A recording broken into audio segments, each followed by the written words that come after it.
Alors, je vous propose de vous installer, mesdames, messieurs. On est 18h30, un petit peu passé.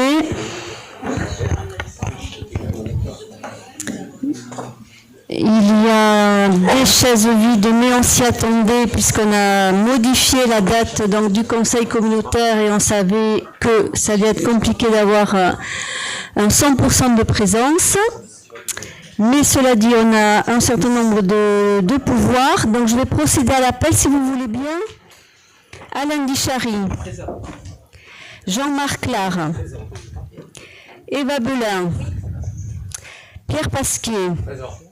Nadine Duru. Jérôme Noble a donné pouvoir à Nadine Duru. Sandrine Coelho. Alain Calliot, absent. Jean Baillet. Élise Flamand. Didier Herbert. Isabelle Casalis n'est pas présente. Elle devait être représentée. Peut-être le représentant de Saint-Laurent-de-Gosse va nous rejoindre. Pour l'instant, je la note absente. Julien Fichot. Présent. Laurence Gutiérrez. Gilles Pénoche a donné pouvoir à Jean-Marc Lard. Vanessa Moller a donné pouvoir à Laurence Gutiérrez et Philippe Pourteau a donné pouvoir à Julien Fichot. Isabelle Aspetia, il arrive? Très bien. Donc Isabelle Aspetia est absente. Jean-Marc Lespade. Alain Perret. Isabelle Nogaro. Nicolas Domé. Isabelle Dufaux, présente. Marc Mabillet. Anne Dupré a donné pouvoir à Isabelle Dufaux. Francis Dubert a donné pouvoir à Jean-Marc Lespade. Elisabeth Mounier. Christian Gonzalez a donné pouvoir à Marc Mabillet. Marie Saint-Aubin a donné pouvoir à Nicolas Domé. Aurélie Orduna. Emmanuel Sobiette a donné pouvoir à Aurélie Orduna. Antoine Robles est absent. Bertrand Lataillade est absent. Et donc, Monsieur Leproux, premier adjoint à Saint-Laurent-de-Gosse, vient d'arriver. Donc, il est porté présent en remplacement d'Isabelle Casalis. Et donc, nous avons largement le quorum pour pouvoir démarrer nos travaux. Et je vais demander à Julien Fichot d'être attentif puisqu'il sera, comme à l'accoutumée, notre secrétaire de séance. Avant de démarrer les travaux, si vous permettez, dire quelques mots puisque c'est le dernier conseil communautaire avant la trêve estivale et après une année très dense. Et ce conseil communautaire intervient dans un contexte très très particulier, bousculé, voire même inquiétant. Depuis les élections européennes du 9 juin dernier, il ne se passe pas un jour sans que l'actualité d'hier soit bousculée par l'actualité du jour. Il y a un peu plus d'un mois maintenant, suite aux résultats des élections européennes, où le Rassemblement national est arrivé en tête dans le Seignan et partout en France d'ailleurs, colorant cette même France de brun sur la quasi-totalité de la carte, le président de la République a fait le pari fou de dissoudre l'Assemblée nationale. Laissant 3 semaines pour organiser un nouveau scrutin national, il a voulu tester la confiance des Français dans son gouvernement, alors qu'il était pourtant resté sourd jusqu'alors aux mouvements sociaux et aux protestations qui ont secoué le pays ces dernières années. Par ce scrutin des législatives, les Français ont exprimé ce qu'ils ne cessent de dire depuis des années et sous différentes formes, la difficulté à boucler les fins de mois, un manque de confiance en l'avenir, la peur du déclassement, mais aussi, et pour beaucoup d'entre eux, un délitement du lien social, un sentiment grandissant d'insécurité et un rejet de l'autre. Alors nous, élus du Seignan, nous assistons comme ailleurs à la poussée fulgurante du Rassemblement national et de ses idées. Et nous avons tenté humblement de faire une analyse de cette situation au bureau communautaire, car nous sommes inquiets, interrogatifs, désarçonnés quant à ce vote de colère ou de rejet, et de plus en plus par ce vote d'adhésion à un projet en contradiction avec nos valeurs de solidarité et d'égalité. Un vote de surcroît plus difficile à comprendre dans un territoire comme le nôtre avec une bonne qualité de vie et où les services publics demeurent, voire se développent. On le verra encore ce soir par des décisions prises en faveur des habitants et des acteurs du Seignance avec le pôle de solidarité et de santé, les mobilités, le logement social, des exemples concrets pour lutter contre ce sentiment de relégation et d'abandon que certains habitants semblent ressentir. Toutefois, il nous faut poursuivre notre analyse, amplifier le dialogue et l'écoute, continuer à multiplier les initiatives pour faire du lien et faire vivre la solidarité, pourtant bien présente déjà sur notre territoire. Il nous faut porter haut les valeurs du service public, liberté, égalité, fraternité, universalité. Il nous faut continuer à mener notre action en portant l'intérêt général et nos valeurs humanistes haut et fort, en rejetant et combattant toujours l'invective et la violence. Sur ces propos, donc, je vais démarrer les travaux de notre conseil communautaire par l'analyse du procès-verbal que vous avez reçu pour la séance du 22 mai dernier, pour laquelle nous étions 29 présents. Il y avait 2 pouvoirs, 2 absents et Julien Fichot était donc le secrétaire de séance. Nous avions approuvé le procès-verbal du 3 avril dernier à l'unanimité. Nous avions regardé les décisions de la présidente, puis nous avions retravaillé les compositions des commissions intercommunales qui ont été adoptées à l'unanimité, la désignation d'un nouveau représentant suppléant de la communauté de communes pour le sitcom avait été adoptée à l'unanimité, la désignation d'un nouveau représentant titulaire pour le syndicat mixte du parc d'activité du Seignance adoptée à l'unanimité, la désignation pour la commission locale de l'eau et du schéma d'aménagement de gestion des eaux à Douraval adoptée à l'unanimité, la désignation d'un nouveau représentant pour siéger à l'ADI adoptée à l'unanimité, la désignation d'un représentant pour siéger au CPE Seignance-Adour adoptée à l'unanimité, la désignation d'un nouveau représentant pour l'office de tourisme du Seignance adoptée à l'unanimité, la désignation de nouveaux représentants pour le syndicat mixte des rivières Côte-Sud adopté à l'unanimité, la désignation d'un nouveau représentant titulaire au syndicat mixte de l'AIGAS adopté à l'unanimité, la désignation d'un nouveau représentant pour siéger à l'institution Adour adoptée à l'unanimité, la désignation d'un nouveau représentant pour siéger à l'association secrétariat permanent pour la prévention des pollutions industrielles à l'unanimité, la modification des statuts du PETR, Pays Adour, Landes, Océanes, adoptée à l'unanimité, la convention pour l'hébergement des renforts des services de la gendarmerie nationale durant la période estivale 2024, adoptée à la majorité avec une abstention, l'adhésion à l'Association des intercommunalités de France pour l'année 2024, adoptée à l'unanimité, le Fonds local d'aide aux jeunes en difficulté du Seignance avec la convention avec le département des Landes et le CCAS de Tarnos, adoptée à l'unanimité, la convention de partenariat avec l'association Solutions Mobilité, adopté à l'unanimité et ne prenait pas part au vote Isabelle Dufaux, la révision du montant des attributions de compensation suite à la révision du schéma cyclable du 3 avril 2023 adopté à l'unanimité, la demande de subvention pour la construction d'un équipement aquatique communautaire adoptée à la majorité avec 13 abstentions, l'attribution d'une subvention exceptionnelle au Tour des Landes de cyclistes 2024 adoptée à l'unanimité, la rénovation de 2 anciennes maisons d'habitation en logement d'urgence situées sur la commune de Tarnos adoptée à l'unanimité, la constitution d'un groupement de commandes entre la communauté de communes, le centre intercommunal d'action sociale pour un marché de téléphonie fixe adopté à l'unanimité, l'adhésion 2024 à l'association ANMO Nouvelle-Aquitaine adoptée à l'unanimité, l'adhésion à l'association Nouvelle-Aquitaine des achats publics responsables pour l'année 2024 adoptée à l'unanimité, l'unanimité. L'adhésion à l'association Clair Réseau de transition énergétique, adoptée à l'unanimité. L'adhésion à l'Agence régionale d'évaluation environnement et climat Nouvelle-Aquitaine, adoptée à l'unanimité. L'adhésion à l'association Solia Land pour 2024, adoptée à l'unanimité. L'aide à l'immobilier d'entreprise avec une dérogation à la convention qui nous lie pour le restaurant interentreprise de Tarnos, adoptée à la majorité avec un vote contre.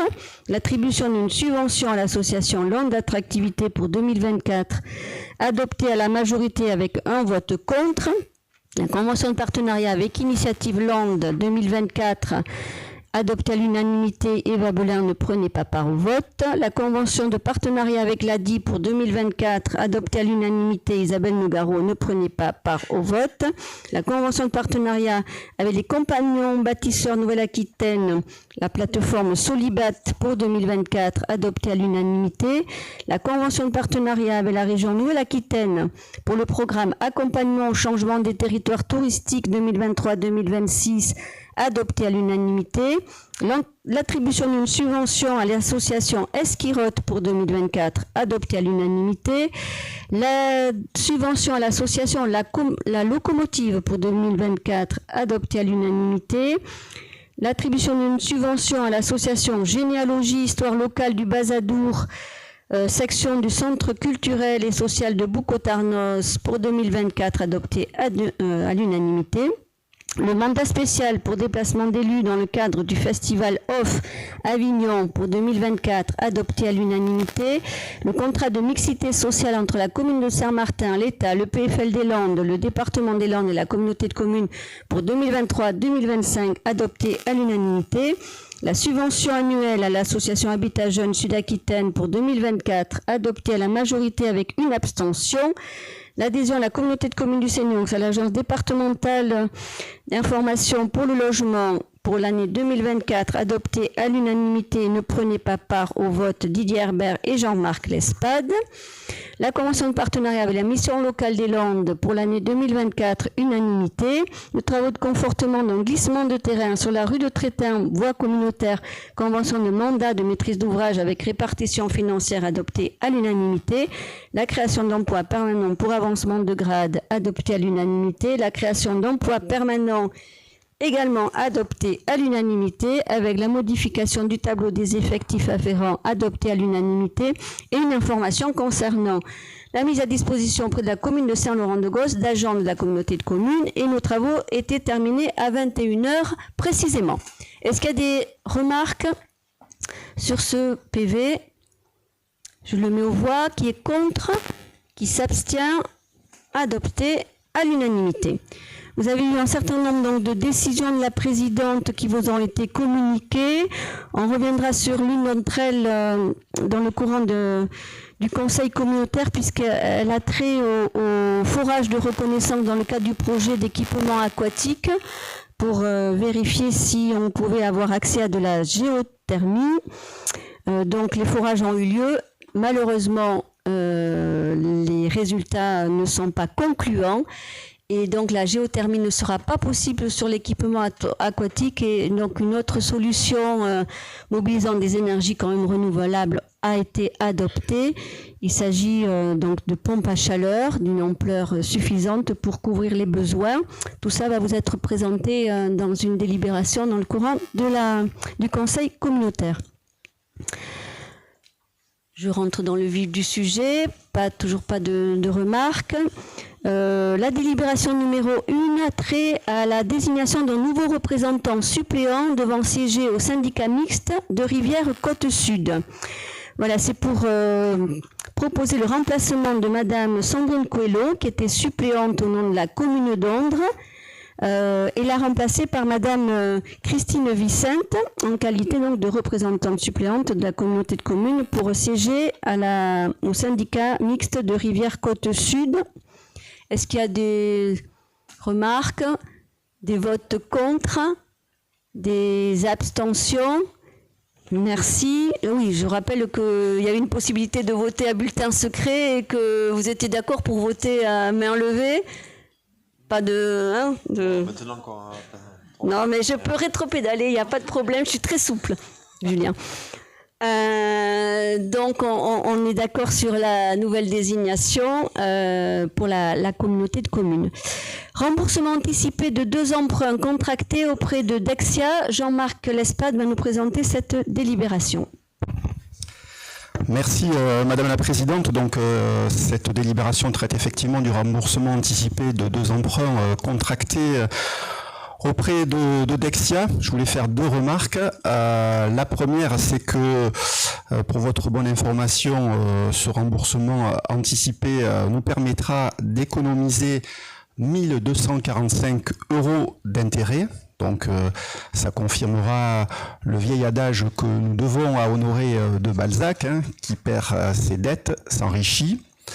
La deuxième remarque que je voulais faire, c'était bien évidemment de rappeler, et je pense que notre situation financière le confirme, toute la pertinence de la stratégie fiscale que nous avons pu mettre en œuvre au début du mandat, stratégie fiscale qui est basée, comme vous le savez, sur la justice sociale et qui nous permet effectivement d'avoir allégé la fiscalité sur les ménages les plus modestes, et en revanche ça nous a permis d'aller chercher des moyens financiers supplémentaires chez des ménages et surtout auprès d'entreprises qui en avaient bien évidemment les moyens. Donc ça confirme complètement nos décisions prises en ces temps-là, et donc on peut continuer à dire que la situation financière de notre collectivité continue d'être saine. Madame la Présidente indique aux membres du Conseil communautaire qu'afin de financer son programme de voirie 2010, la communauté de communes avait souscrit auprès de Dexia 2 emprunts à taux fixe sur 15 ans, l'un d'un montant de 180 000 € au taux de 1,84% et l'autre de 320 000 € au taux de 2,96%. Au regard des possibilités financières actuelles de la communauté et de la gestion optimisée de sa dette, les services ont étudié la possibilité de procéder au remboursement anticipé de ces 2 emprunts. L'établissement de crédit SFIL, issu du plan de résolution ordonné du groupe bancaire Adexia, a fourni des estimations de remboursement anticipé concernant les prêts et souscrit donc en 2010 auprès de Dexia. Considérant donc que ces estimations comportent les indemnités de remboursement anticipé nulles, il apparaît donc opportun de procéder au remboursement par anticipation de ces 2 emprunts. Comme je viens de vous l'indiquer, hein, le gain, nous allons économiser 1 245 €. Vu le Code général des collectivités, après en avoir délibéré, le Conseil communautaire décide donc de procéder au remboursement anticipé de l'intégralité du prix. Alors vous allez m'épargner contracté auprès de Dexia, sous réserve de la transmission par Dexia de la cotation définitive suivante: la référence du prêt, le type de remboursement total, la date de remboursement, l'indemnité de remboursement anticipé, le capital remboursé par anticipation 13 602,79 €, la maturité du prêt au 1er novembre 2025, l'index de référence taux fixe de 1,84 et le montant de l'indemnité de remboursement anticipé, comme je viens de le dire, 0. Décide de procéder au remboursement anticipé de l'autre prêt, la référence du prêt, vous l'avez, le type de remboursement total, la date de remboursement 1er septembre 2024, indemnité de remboursement anticipé actuariel, capital remboursé par anticipation 32 397,66 €, maturité du prêt 1er décembre 2025, index de référence taux fixe à 2,96, montant de l'indemnité de remboursement anticipé 0. Rappelle que Madame la Présidente et Madame le Comptable sont chargés, chacun en ce qui les concerne, de l'exécution de la présente délibération. Prend acte que la présente délibération peut faire l'objet, bien sûr, de recours. Y a-t-il des questions ou des remarques sur cette présentation? Qui est contre?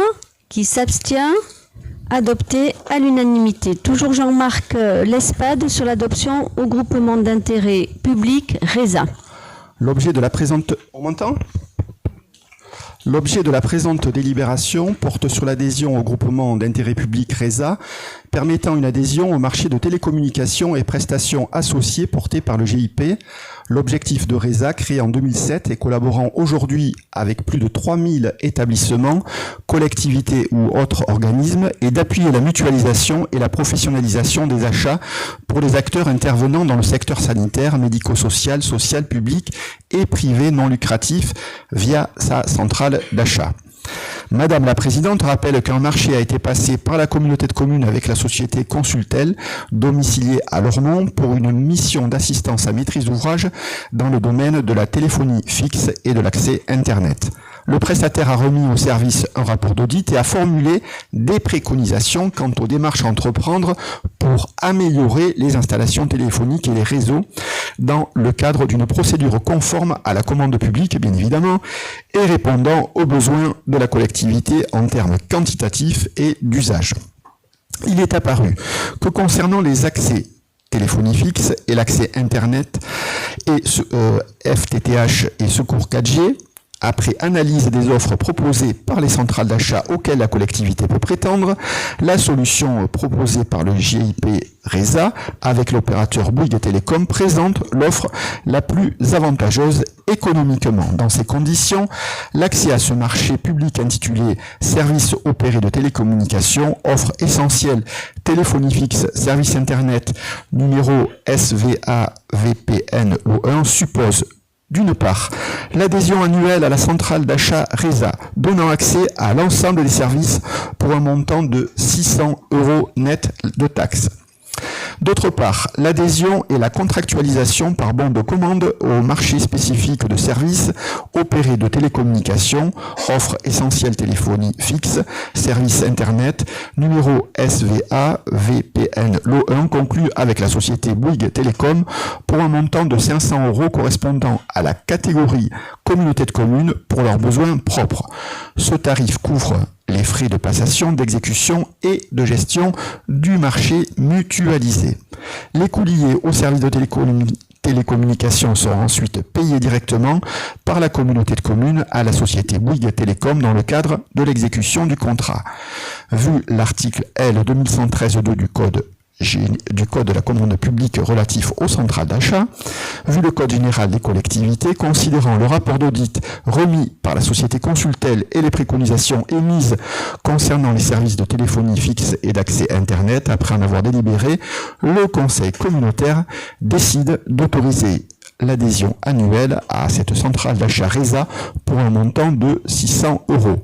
Approuve l'adhésion et la contractualisation par bon de commande au marché spécifique de services opérés de télécommunications, offre essentielle téléphonie fixe, service Internet, numéro SVA, VPN, l'O1 conclu avec la société Bouygues Télécom, moyennant un montant de 500 € correspondant à la catégorie communauté de communes pour leurs besoins propres.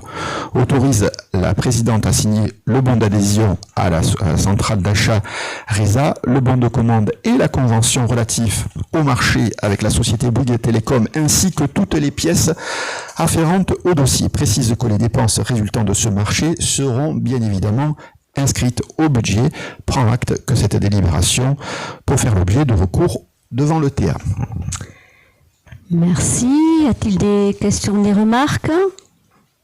Pas d'opposition à ces adhésions, pas de vote contre, pas d'abstention, donc adopté à l'unanimité. Toujours Jean-Marc Lespade pour la constitution d'un groupe de commande par rapport donc au CIAS pour un marché d'assurance cette fois. Merci Madame la Présidente. Donc Madame la Présidente rappelle qu'un marché a été passé par la communauté de communes avec la société Protectas, domiciliée à Grand Fougeray, pour une mission d'assistance à maîtrise d'ouvrage dans le domaine des assurances. Ce marché est composé de différentes missions. Définition des besoins et diagnostic technique des contrats de la communauté et du CIAS, rédaction des pièces et consultation des assureurs, analyse des offres, assistance en cas d'infructuosité, de procédures et d'assistance à la mise en place des garanties et durant l'exécution des marchés d'assurance, avec notamment analyse des sinistres, assistance en cas de difficulté de gestion, en cas d'avenant et aussi bien sûr de contestation. Dans le cadre de cette démarche et compte tenu des besoins convergents de la communauté et du CIAS, pour lesquels les contrats d'assurance nécessitent une mise en concurrence, il a été décidé de mettre en œuvre un groupement de commandes. Le groupement de commandes ainsi créé permettra d'organiser la consultation selon la procédure formalisée, attribuer, signer et notifier les marchés et procéder aux éventuelles modifications de contrats s'y rattachant. Sa durée correspondra à la durée du marché. Les prestations seront découpées en plusieurs lots. Assurance des dommages aux biens, assurance de la responsabilité civile, assurance de la flotte automobile et auto-collaborateurs, assurance de la protection juridique des agents et des élus, assurance des risques statutaires des agents de la communauté, assurance des risques statutaires des agents du CIAS. Il est précisé que l'assurance des risques statutaires est divisée en deux lots selon les agents de la communauté de communes et du CIAS afin de tenir compte de la sinistralité de chaque entité et de limiter les risques d'infructuosité de la consultation. Vu le code de commande publique et l'article L 2113-6 relatif au groupement de commandes, les articles L 2124-2, R 2151-2, R 2161-1 et suivants relatifs à la procédure d'appel d'offres et les articles R 2124-3 et 6 relatifs au recours à la procédure avec négociation lorsque seules des offres irrégulières ou inacceptables ont été présentées, vu le Code général des collectivités, considérant qu'aucun des membres du groupement ne dispose de marché lui permettant de tarifs préférentiels. Après en avoir délibéré, le conseil communautaire décide donc de procéder à la création d'un groupement de commandes regroupant donc la communauté et le CIAS afin de procéder à la passation d'un marché d'assurance selon une procédure formalisée et l'allotissement visé ci-dessus autorise Madame la Présidente à signer la convention constitutive du dossier jointe en annexe, il convient de le rappeler, de la présente délibération ainsi que tous les documents afférents au dossier. Précise que Madame la Présidente de la communauté de communes du Seignance sera la coordonnatrice du groupement. Précisons aussi que les dépenses résultant de ce marché seront bien évidemment inscrites au budget des membres du groupement. Prend acte que la présente délibération peut faire l'objet de recours auprès du tribunal administratif. Y a-t-il des votes contre cette constitution de groupement? Des abstentions? Je vous remercie. Donc on va aller maintenant avec Pierre Pasquet du côté de l'équipement aquatique communautaire avec l'autorisation de lancement de la consultation pour le marché de travaux de construction. Donc, Madame la Présidente rappelle que le Conseil communautaire a émis un avis favorable lors de sa séance du 7 décembre 2022 au lancement d'un concours restreint de maîtrise d'œuvre sur Esquisse Plus pour la construction d'un équipement aquatique communautaire situé sur la commune de Tarnos. Pour mémoire, le projet a été initié pour doter le territoire d'un équipement d'apprentissage de la natation pour les enfants scolarisés du Seignance qui en sont jusqu'ici dépourvus et plus globalement pour faciliter l'accès à ce type d'équipement pour l'ensemble de la population. Le futur équipement sera ainsi dédié aux activités aquatiques d'apprentissage de la natation, mais aussi aux activités sportives de santé et de détente. En décembre 2022, au moment du lancement de la consultation pour le concours de maîtrise d'œuvre, le montant des travaux était estimé par le cabinet Noga, assistant maîtrise d'ouvrage, à 8 500 000 € hors taxes, actualisé en mars 2024 à 9 350 000 € hors taxes, suivant l'évolution de l'indice du coût de la construction. Le programme du bâtiment incluait les éléments suivants. Un hall d'accueil avec visuel sur le hall des bassins, des annexes de service, des annexes baigneurs, collectifs et individuels, mutualisables, un hall des bassins comprenant 2 bassins, bassin sportif 25 mètres par 5 lignes d'eau, de profondeur de 1,35 m à 2 mètres, bassin d'apprentissage et de loisirs de 160 mètres carrés, pataugeoire ludique de 40 mètres carrés, toboggan avec arrivée aquafrénée de 60 mètres linéaires, plage de circulation et de détente, locaux techniques et enfin aménagement extérieur, parvis, cours de service, stationnement, voirie d'accès, solarium, minéral et végétal. Un espace bien-être était intégré en option dans le programme. En septembre 2023, suite au jury de concours désignant l'équipe lauréate, le Conseil communautaire a validé le projet remis par le cabinet Blam Architecture de Bordeaux. Suite au comité de pilotage du 6 décembre 2023, l'avant-projet sommaire APS a été validé par ordre de service et notifié le 18 janvier 2023 en intégrant les remarques formulées par la maîtrise d'ouvrage et le cabinet Noga. Les élus ont retenu, lors du COPIL de janvier 2024, la réalisation d'espaces bien-être dès l'ouverture de l'équipement, suite à l'analyse de l'AMO qui confirme le positionnement global de l'équipement et les recettes induites. Dans le même temps, le choix s'est porté sur un revêtement inox des bassins, certes peu coûteux à l'investissement, mais avec un intérêt de fonctionnement et en entretien. L'avant-projet définitif APD a été présenté en comité de pilotage le 19 juin 2024. Enfin, les études sur le mix énergétique ont permis de finaliser les choix en retenant l'installation d'une pompe à chaleur de 175 kW et l'installation de 150 kWh 160 kW crête de panneaux photovoltaïques en toiture pour l'autoconsommation de l'équipement. Au final, ce choix énergétique permet d'assurer un taux de couverture de 91% des besoins du futur équipement en énergie renouvelable.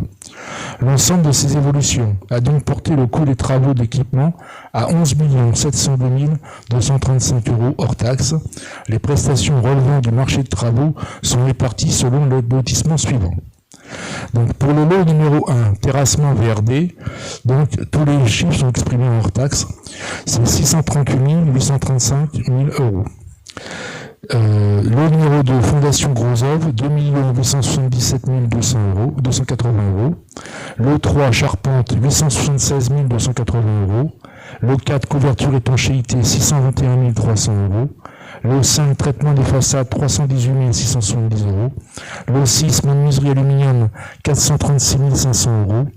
Lot 7, serrurerie métallerie, 111 100 €. Lot 8, menuiserie intérieure, agencement bois signalétique, 139 580 €. Lot 9, équipement stratifié vestiaire sanitaire, 167 700 €. Lot 10, doublage, gaine, cloison, faux plafond, 87 340 €. Lot 11, revêtement scarlet, faïence, étanchéité SEL, 610 400 €.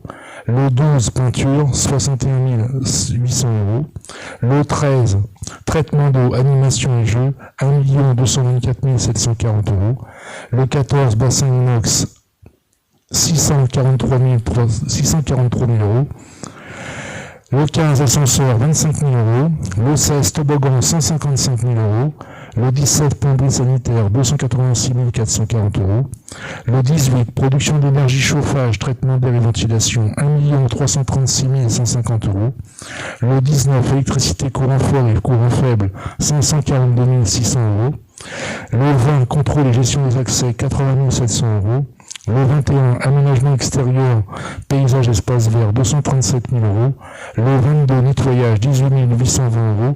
Et lot 23, panneaux photovoltaïques, 206 000 €, donc pour un total de 11 702 235 €. Il convient donc aujourd'hui d'autoriser le lancement de la consultation selon la procédure d'appel d'offres. Madame la Présidente rappelle que ce marché contiendra des clauses d'exécution à caractère social et environnemental, démontrant la volonté de la communauté de communes de promouvoir la protection de l'environnement, l'emploi et la lutte contre l'exclusion dans ces marchés publics. Donc, vu le Code général des collectivités territoriales, notamment les articles L 2122-22 alinéa 4, chargeant Madame Bridan de prendre toute décision concernant la préparation, la passation, l'exécution et le règlement des marchés et les accords cadres, ainsi que toute décision concernant les abonnements lorsque les crédits sont inscrits au budget. Vu le code de la commune publique, et notamment les articles L 2124-2 et suivants, L 2151-2 et L 2161-1 et suivants, relatifs à la procédure d'appel d'offres et au marché négocié sans publicité ni mise en concurrence en cas d'infructuosité, vu la délibération numéro 2022-12-13 autorisant le lancement de la consultation pour le marché de maîtrise d'œuvre selon les procédures de concours, vu la délibération numéro 2023-09-07 distribuant le marché de maîtrise d'œuvre au candidat Blâme Architecture de Bordeaux et fixant le montant provisoire de leur rémunération, vu la décision de validation de l'avant-projet sommaire en date du 18 janvier 2023, vu la décision de validation de l'avant-projet détaillé en date du 2 juillet 2024, Considérant la nécessité d'autoriser le lancement de la consultation pour le marché de travaux selon la procédure formalisée de l'appel d'offres ouvert et le recours à un marché négocié sans publicité de mise en concurrence en cas d'infructuosité de procédure, donc il est demandé au Conseil communautaire, après avoir délibéré, d'autoriser le lancement de la consultation pour le marché de travaux selon la procédure d'appel d'offres ouvert et le recours à un marché négocié sans publicité ni mise en concurrence en cas d'infructuosité de procédure. Donc dire que la consultation sera découpée selon lotissement suivant. Donc je ne vais pas répéter toute la liste des lots, donc les 19 lots. Les 23 lots, Et donc, il demandait de charger Madame la Présidente de l'exécution de la présente délibération et de la signature de tous les documents afférents à ce dossier. Précise que les crédits destinés au financement des dépenses afférentes seront inscrits au budget de la communauté de communes et que les subventions seront sollicitées. Donc, prend acte que la présente délibération peut faire l'objet d'un recours devant le tribunal administratif de Pau. Y a-t-il des questions, des remarques? Nicolas Domé.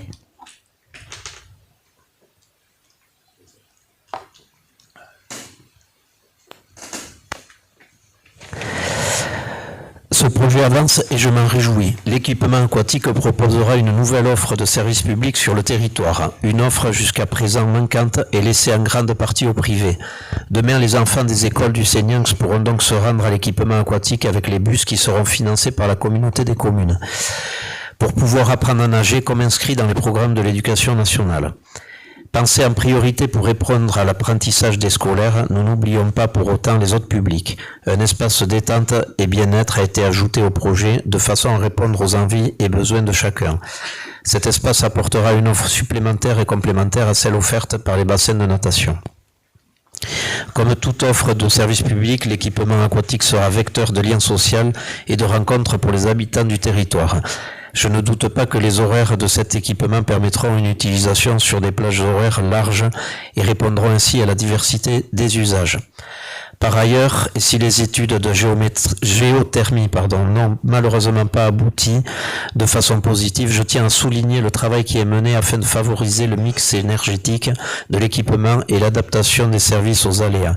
Je suis très heureux de constater que la pompe à chaleur et les panneaux photovoltaïques permettront de couvrir 91% des besoins en énergie du bâtiment, ce qui en fait de mon point de vue un bâtiment public exemplaire, sobre en matière d'énergie.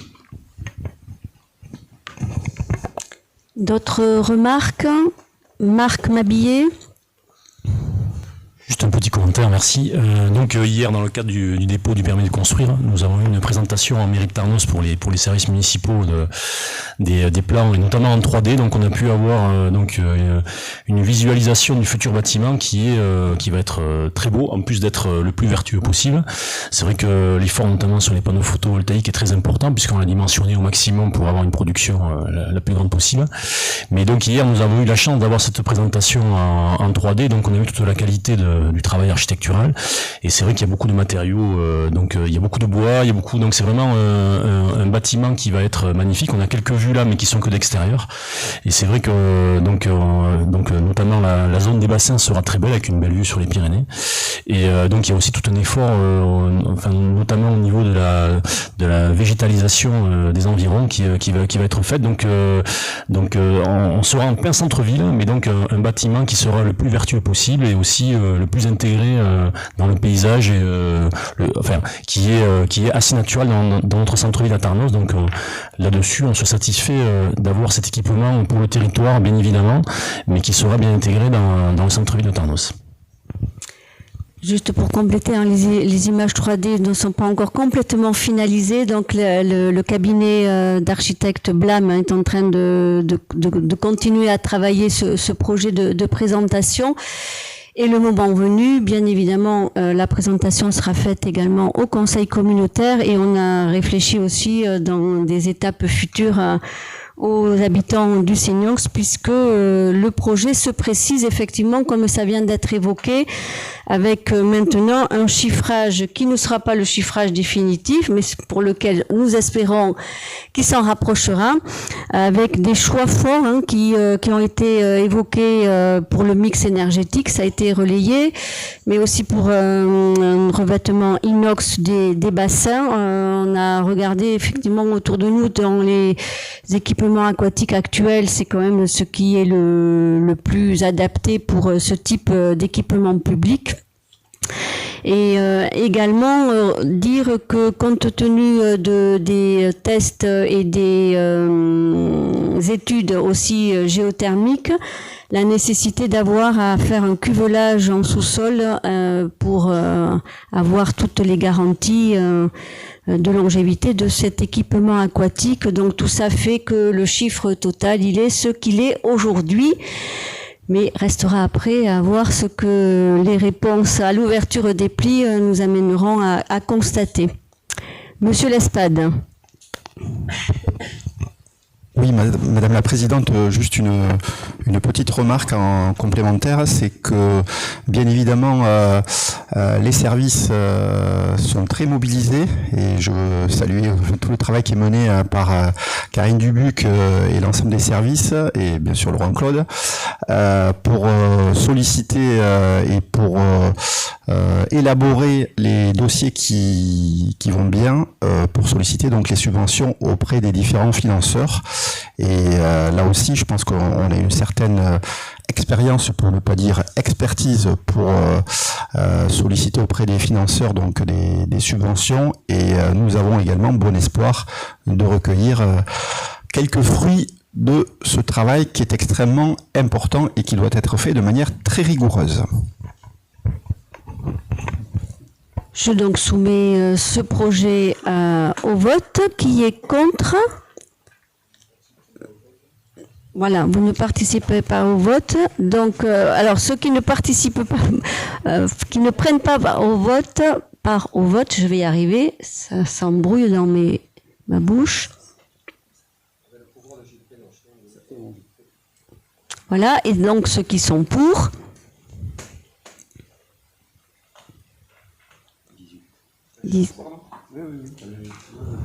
Moi j'en ai deux aussi. Très bien, donc Pierre Pasquet continue à garder le micro puisque on va parler maintenant de construction d'aires de collecte de déchets de Venaison sur le territoire du Seignox avec un avenant au marché de travaux.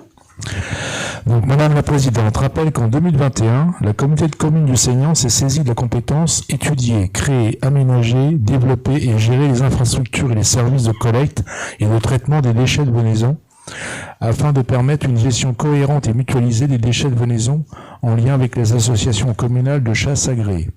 Dans ce cadre, et suite à une réflexion menée par les ACCA, les communes et la Fédération départementale des chasseurs des Landes, la communauté de communes a signé, en novembre 2023, un marché de travaux pour la construction d'aires de collecte de déchets de Venaison sur le territoire avec la société Pinaki pour un montant global de 22 664,30 € hors taxes.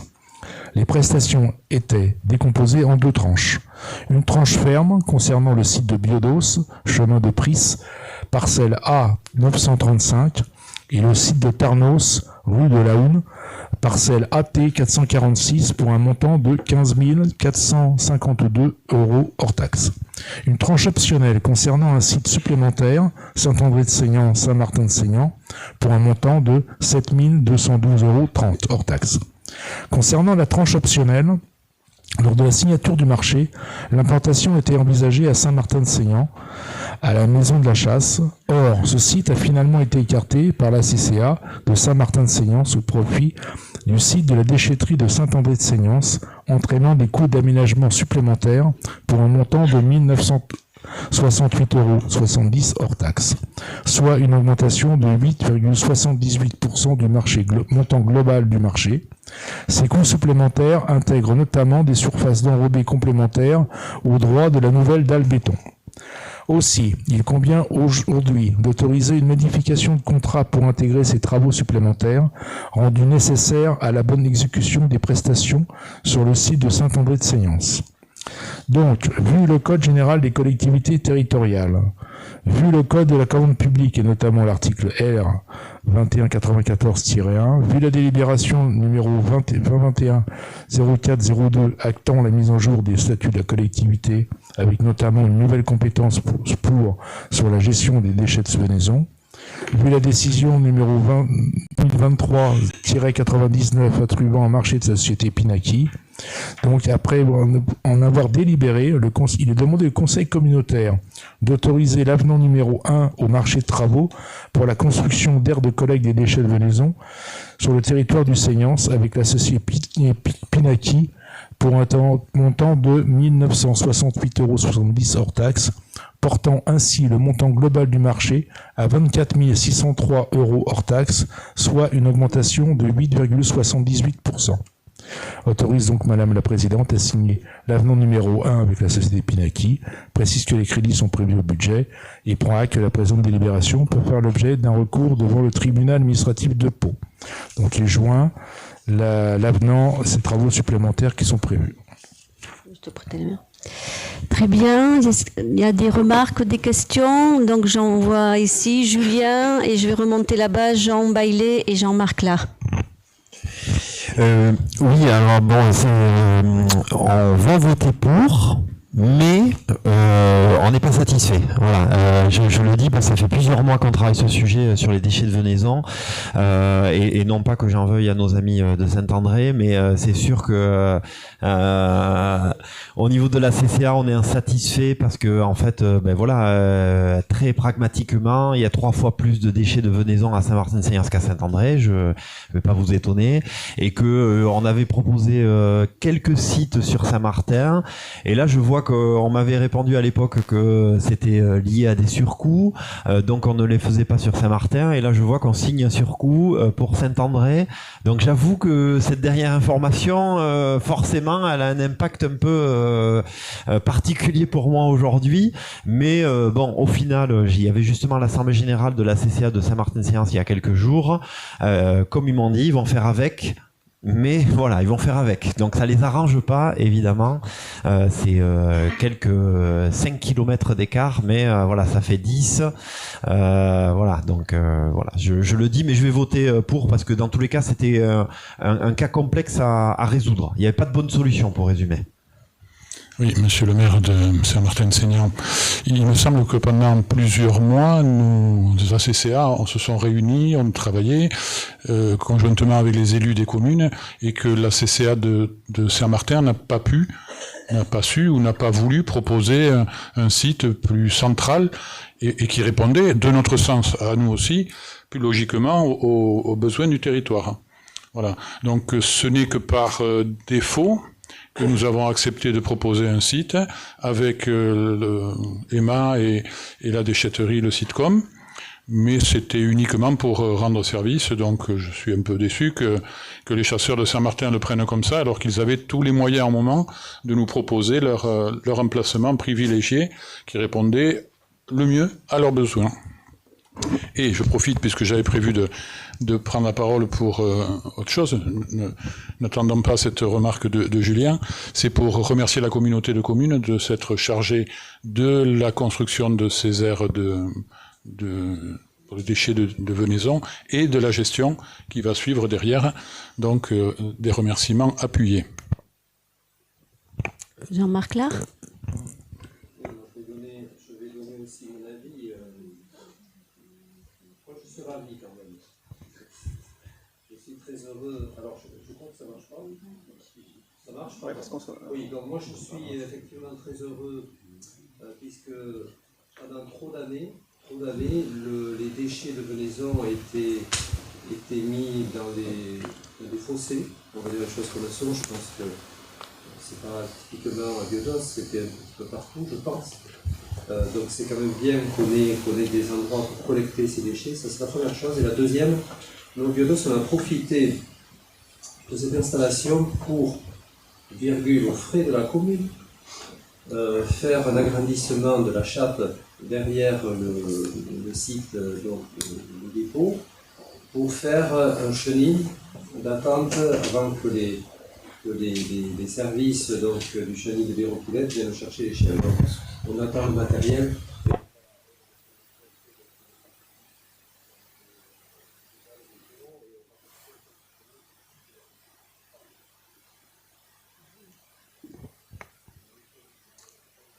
Je ne savais pas que les déchets de venaison allaient être aussi prolixes en termes de réaction. Alors, Pierre Pasquier.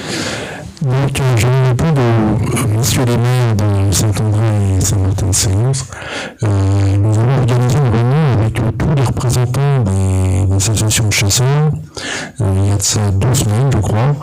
Il y avait à peu près 20 personnes. La salle était pleine, là, ici. Donc, tout le monde a eu la possibilité de s'exprimer. Et je n'ai pas senti de désaccord entre les deux CA de Saint-Martin et Saint-André. En tout cas, ça n'a pas été exprimé à cette occasion. Voilà, c'est tout ce que je voulais dire. Oui, mais tu serais avec moi à l'Assemblée Générale de la CCA, tu aurais bien compris le message. Je peux te dire. Ils auraient dû s'exprimer. Clair, les chasseurs. Alors cela dit, donc là on a 3 endroits pour accueillir les déchets de venaison. Il faut que tu l'écoutes, Julien, parce que je pense que ça va peut-être te faire plaisir. Mais s'il faut en construire un 4e, c'est pas le coût qu'engendre ce type de dépense qui va, je pense, gréver les finances de la communauté de communes. Donc s'il y a une proposition formulée par la CCA Saint-Martin-de-Séance, je pense qu'on y sera attentif et qu'on essaiera de satisfaire monsieur le maire. Ah non, mais bon, les chasseurs. Et les chasseurs, bien évidemment. Bon, pour l'heure, donc, on a 3 ici possibilités pour les déchets de venaison. Donc, qui est contre, qui s'abstient, donc adopté à l'unanimité. Et on va passer sur d'autres sujets. C'est Didier Herbert qui va nous présenter l'octroi d'une garantie d'emprunt concernant l'opération L'Emblème du col à Indre. Oui, tout à fait dans le cadre du soutien de la communauté des communes au logement social. Il y a plusieurs moyens qui ont été votés au fur et à mesure.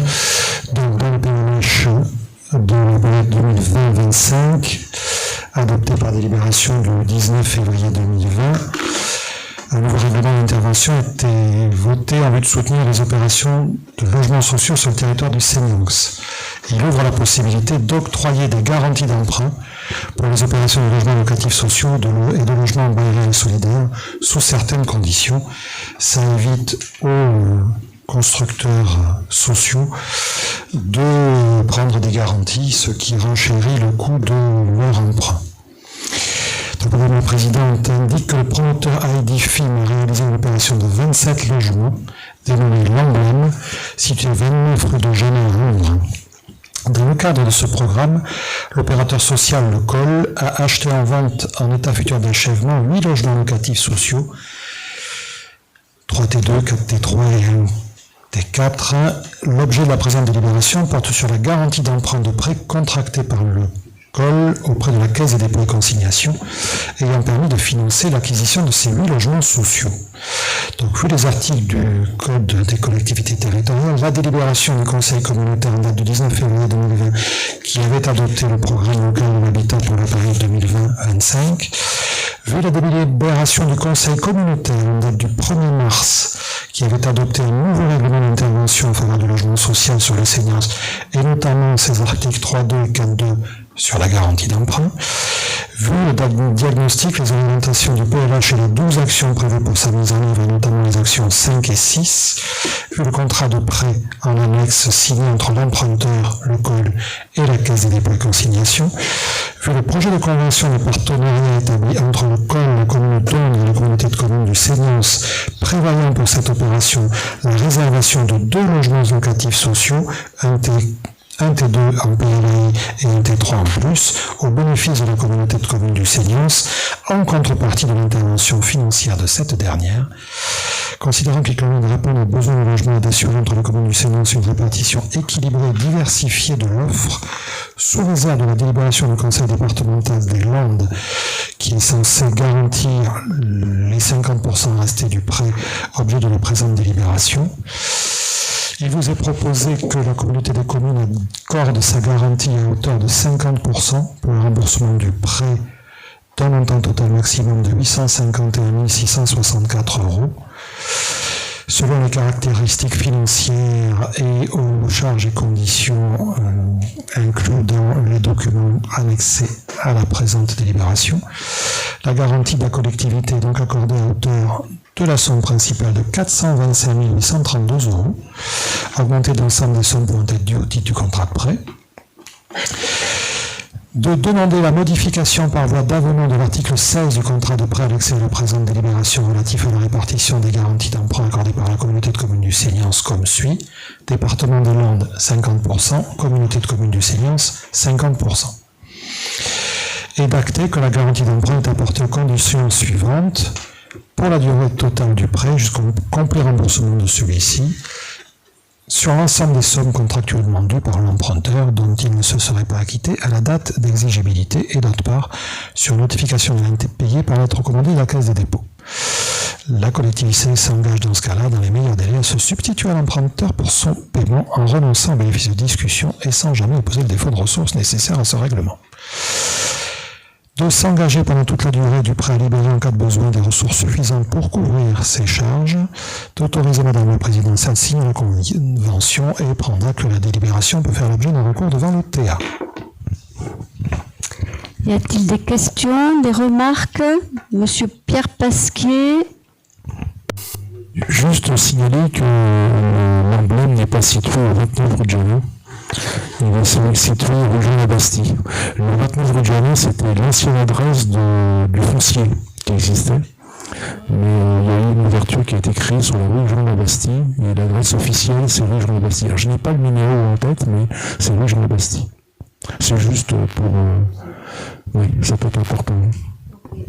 Donc, on récupère l'adresse précise.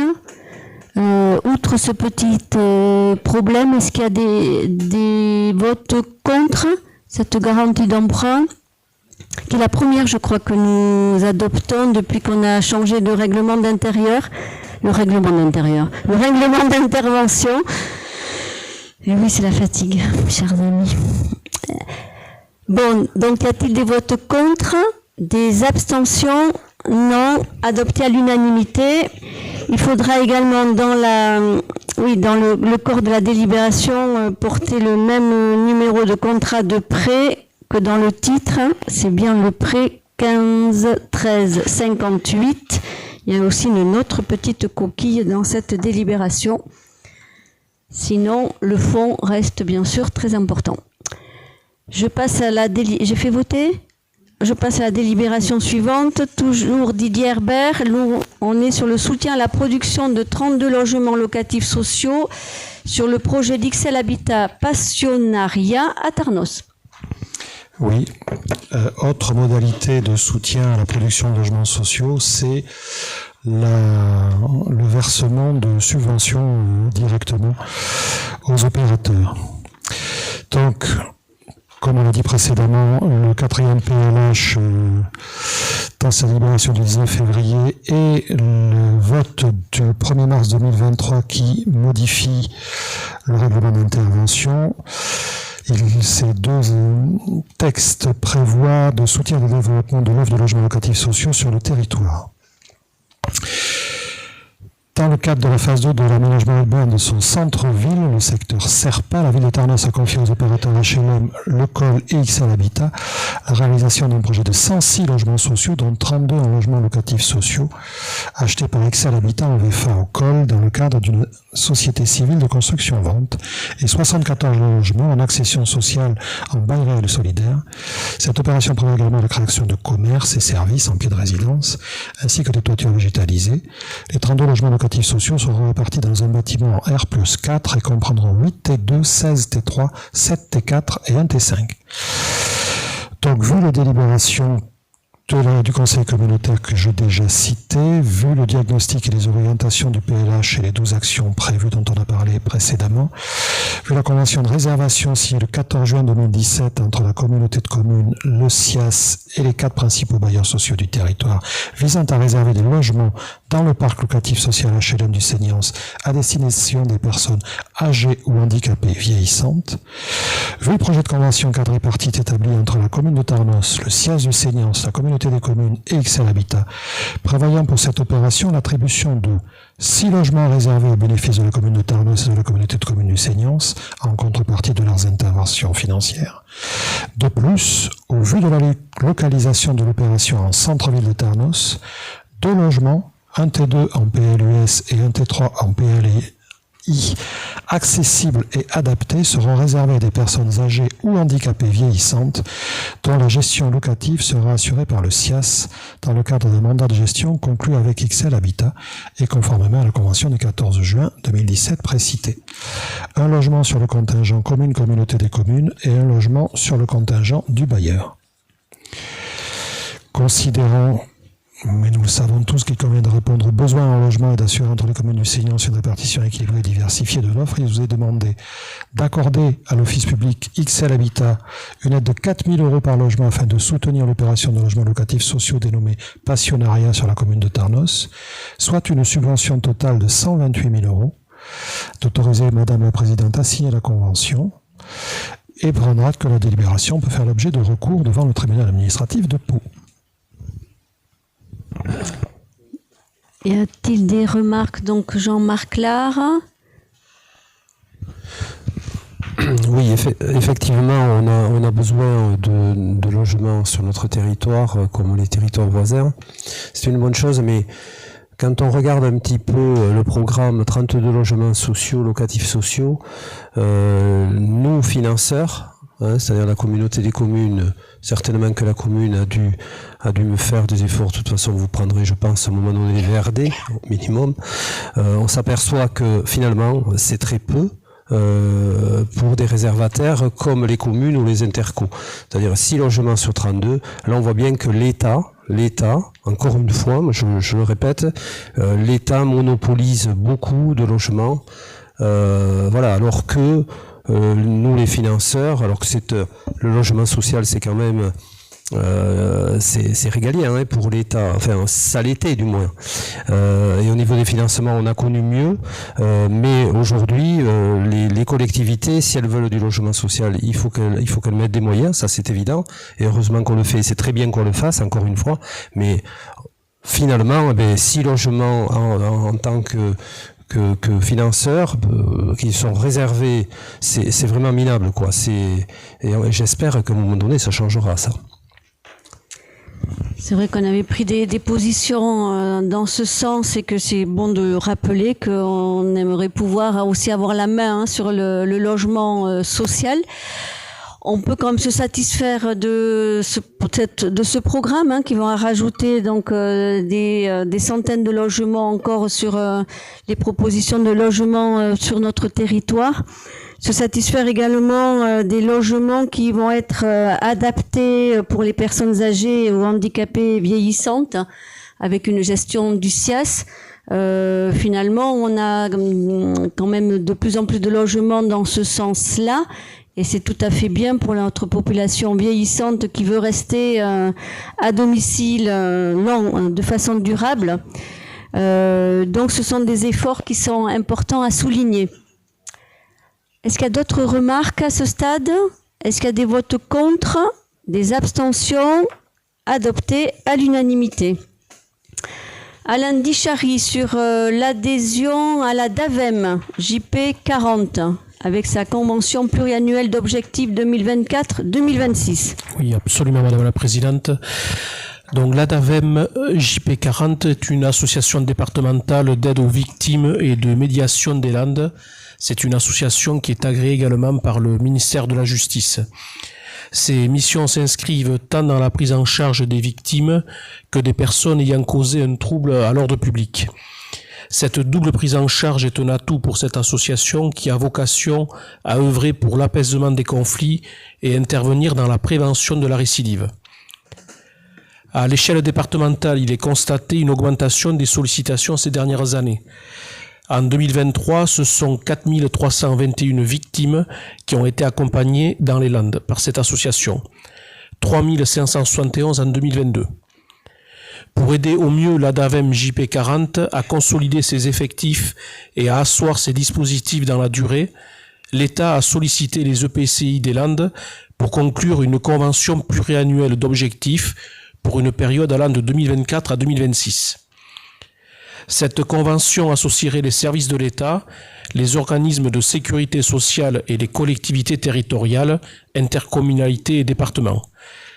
La répartition du soutien financier aux actions de l'ADAVEM JP40 serait de l'ordre de 2/3 pour l'État et 1/3 pour les collectivités territoriales.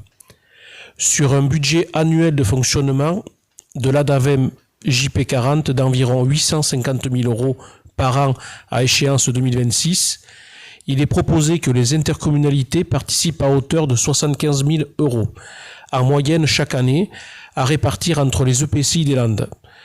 Lors de la réunion du 5 février 2024, il a été proposé de répartir cette participation financière des intercommunalités sur la base de la population de chaque EPCI. Vu les statuts de la communauté des communes du Seignance en vigueur, vu la politique en matière d'action sociale mise en œuvre par la communauté des communes du Seignance, vu le courrier de sollicitation envoyé par la préfecture en date du 12 février 2024, vu l'avis favorable du bureau communautaire du 13 mars dernier, considérant la volonté de soutenir les initiatives en matière d'aide et d'accompagnement des victimes de violences intrafamiliales, considérant les réunions organisées par la préfecture sur ce sujet le 17 octobre 2023 et le 5 février 2024 avec notamment l'ensemble des EPCI des Landes, considérant la nécessité de doter l'ADAVEM de moyens suffisants tant financiers qu'humains pour inscrire dans la durée leurs actions, autorise Madame la Présidente à signer la Convention pluriannuelle d'objectifs 2024-2026 dans sa version finalisée et tout document lié à l'exécution de la présente délibération. Accorde une subvention annuelle à l'ADAVEM JP40 tenant compte d'une répartition corrélée à la population des différentes PCI des Landes, à savoir un montant annuel indicatif au titre de l'année 2024 de 5 094 €. Dit que les crédits nécessaires sont inscrits au budget de la communauté des communes. Y a-t-il des questions, des remarques? Aurélie Orduna.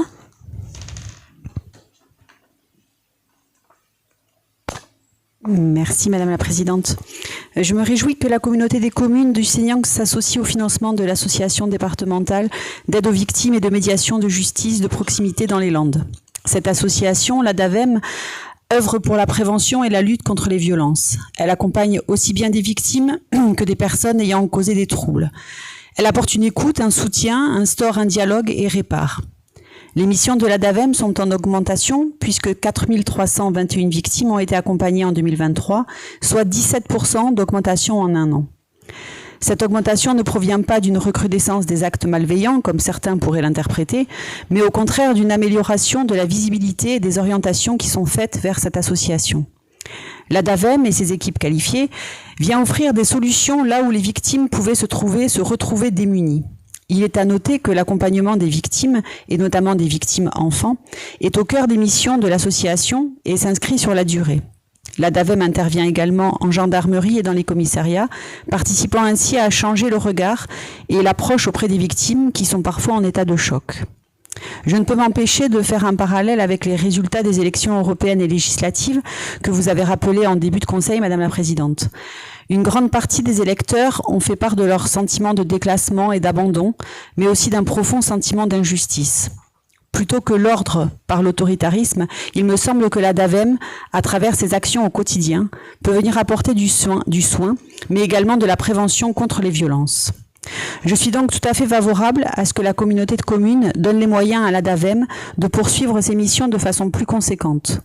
Peut-être est-ce une goutte d'eau dans le vaste chantier pour retisser le lien social.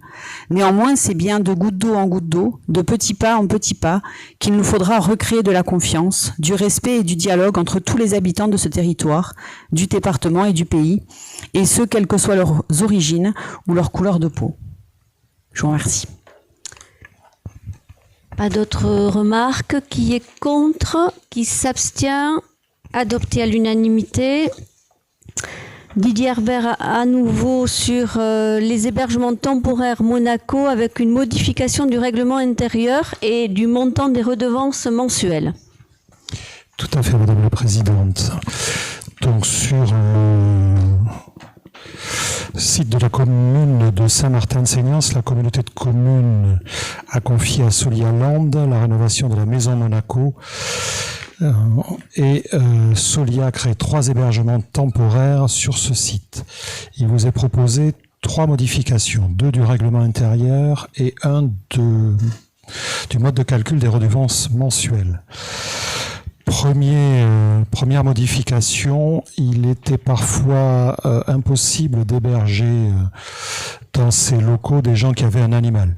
Or, on sait bien qu'en situation précaire, le soutien d'un animal de compagnie peut être précieux.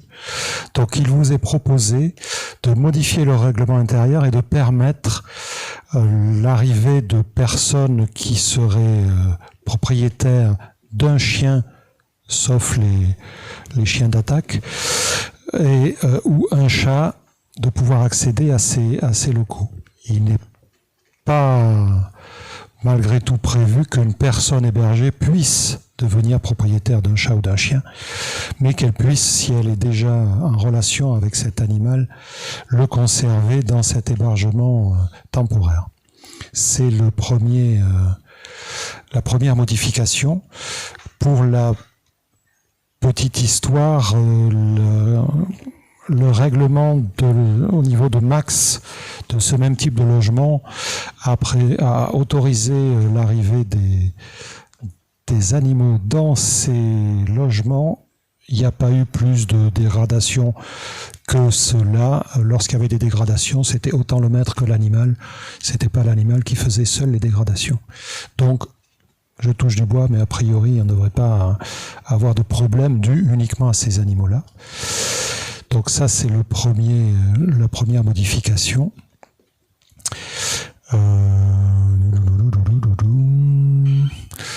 Et à cette occasion-là, sera annexée lors de l'entrée dans les lieux une grille de montant forfaitaire en cas de dégradation réalisée par l'animal ou par le propriétaire pour sensibiliser au correct entretien des meubles mis à disposition dans ces logements temporaires. Donc il vous est proposé ces 2 modifications du règlement intérieur et d'autre part le montant des loyers était fixé à 10% des revenus des personnes hébergées. C'était extrêmement compliqué pour Solia qui gère le bâtiment, les fluides, etc., de savoir quel montant de budget elle allait pouvoir compter sur l'année qui venait. Donc c'était extrêmement difficile de garder ce montant de 10% des revenus. Donc on vous propose d'opter pour des montants de loyer bien plus faibles que dans les logements normaux, voire même dans les logements sociaux, mais qui permettront une anticipation sur le montant du budget qui sera disponible pour entretenir le local et fournir tous les fluides. Donc 80 € par mois pour le studio, 120 € pour le T2 et 160 € pour le T3. Donc, vu les statuts de la communauté de communes, la politique en matière d'action sociale, l'avis favorable de la commission Habitat du 30 avril 2004 et le projet de modification du règlement intérieur qui était annexé à la présente délibération, considérant la volonté de faciliter l'accès à un hébergement temporaire ou d'urgence sur le territoire du Seignance, il vous est demandé d'approuver les modifications du règlement intérieur du dispositif des 3 hébergements temporaires Monaco à Saint-Martin-de-Seignance, ainsi que le nouveau montant forfaitaire de redevance mensuelle, de charger la présidente de mettre en application ces nouvelles modalités et de prendre acte que la présente délibération pourra faire l'objet de recours devant le tribunal administratif. Y a-t-il des remarques, des questions? Monsieur Dichary? Oui, juste pour compléter les propos de Didier, dire qu'en conseil d'administration du CIAS, nous avons également délibéré en ce sens pour les animaux de compagnie, pour les logements temporaires gérés donc par le CIAS qui sont sur la commune de Ondres et de Tarnos.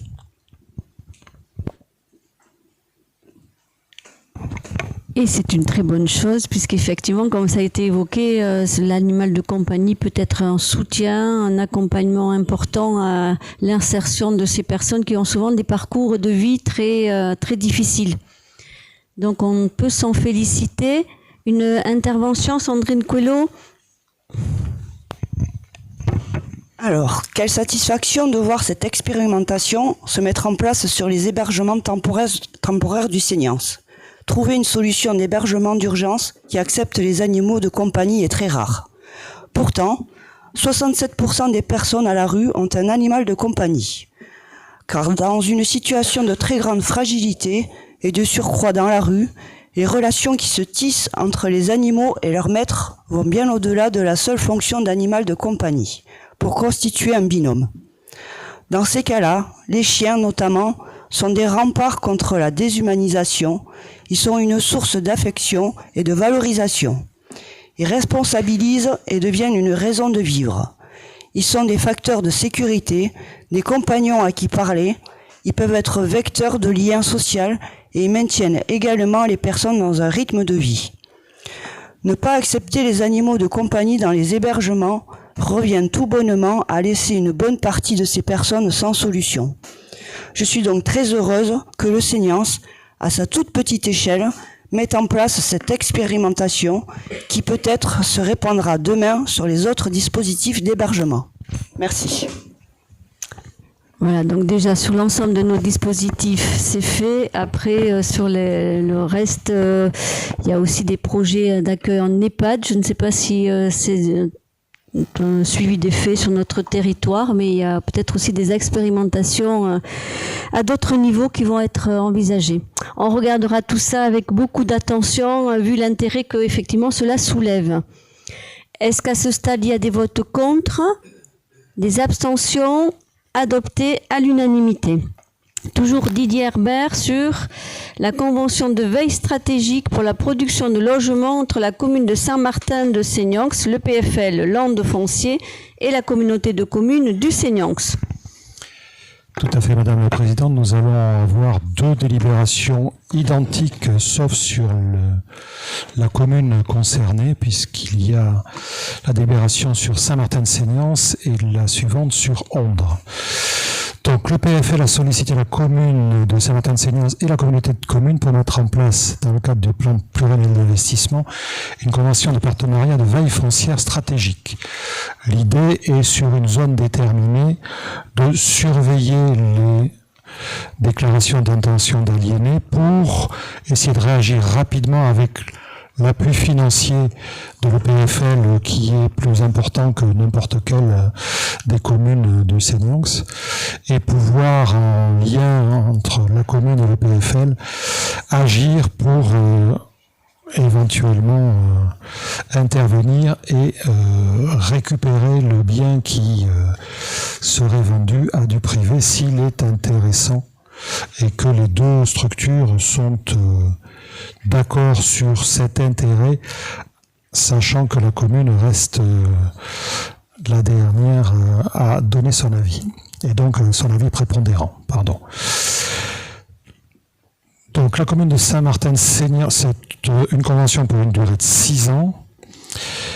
La commune de Saint-Martin-de-Seignanx assure une veille sur les déclarations d'intention d'aliéner reçues dans les zones U et AU du PLU en vigueur et sur certains fonciers stratégiques. Transmet ces déclarations d'intention d'aliéner à l'EPFL selon les modalités incluses dans la convention, donc très rapidement. L'EPFL pourra préempter le ou les biens identifiés par la commune ou mener une prospection amiable sur le foncier identifié par la commune. Les DIA sont ensuite analysés par le PFL, proposés en fonction du projet, du bilan financier, de la programmation et de la validation de la commune. Cette dernière, selon son projet et les éléments proposés, demandera à la communauté de communes du Seignanx compétente en la matière de déléguer son droit de préemption à l'EPFL sur le bien objet de la déclaration d'intention d'aliéner. En cas de refus par la commune, le bien ne pourra être préempté. Voilà le système. Il est proposé au Conseil communautaire d'approuver cette convention de veille stratégique avec le PFL et la commune de Saint-Martin-de-Seignance, vu le PLU de Saint-Martin, vu la délibération du Conseil communautaire en date du 26 juin 2013 instituant le droit de préemption urbain de la commune de Saint-Martin-de-Seignance, vu la délibération du Conseil communautaire en date du 23 octobre 2013 instituant le préemption urbain renforcée dans les zones U et AU du PLU de la commune de Saint-Martin-de-Seignance, vu la délibération du Conseil communautaire en date du 28 avril 2021 prescrivant l'élaboration du PLUI, vu la délibération du Conseil communautaire en date du 31 mai 2023 portant débat sur les orientations générales du PADD dans le cadre de l'élaboration de PLUI, vu le projet de convention de veille stratégique annexé à la présente délibération, il vous est demandé d'approuver ce projet de convention de veille stratégique pour la production de logements avec l'établissement public foncier landais, la commune Saint-Martin-de-Seignance et la communauté de communes, d'autoriser Madame la Présidente à signer la dite convention et de prendre acte que la présente délibération peut faire l'objet de recours devant le tribunal administratif de Pau. Y a-t-il des remarques? Ici, je vois Julien Fichot.